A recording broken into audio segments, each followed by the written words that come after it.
Sveiki, brangūs draugai. Su jumis Valdemaras ir podkastas 5 minutės. Iškreiptos vertybės. Ezavas neturėjo jokio polinkio į religinį gyvenimą, jame nebuvo meilės dvasingumui.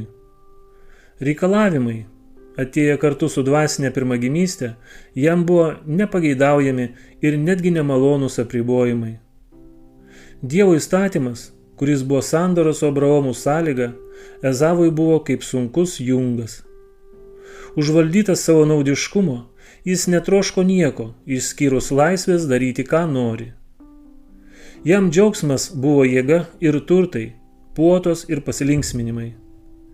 Jis žavėjosi nevaržoma savo laukinio ir klajokliško gyvenimo laisvę. Yra daug panašių į Ezavą.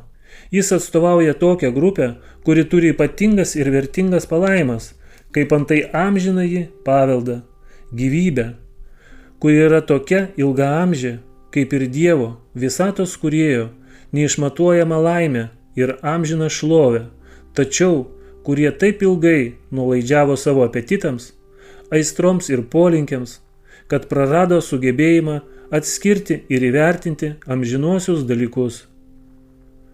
Ezavas jautė ypatingai didelį troškimą vienam patiekalui.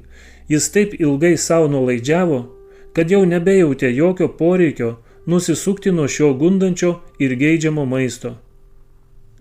Jis taip ilgai apie tai galvojo, visiškai nesistengdamas atsispirti savo apetitui, kol apetito gale jį užvaldė ir jis jau įsivaizdavo, kad turėtų daug nemalonumų, o gal net ir mirtų, jei negautų pamėgto patiekalo.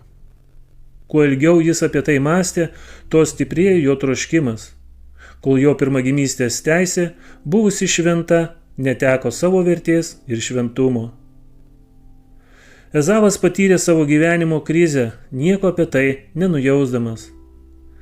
Tai, ką jis laikė visiškai nereikšmingų dalykų, buvo poelgis atskleidęs vyraujančius jo charakterio bruožus.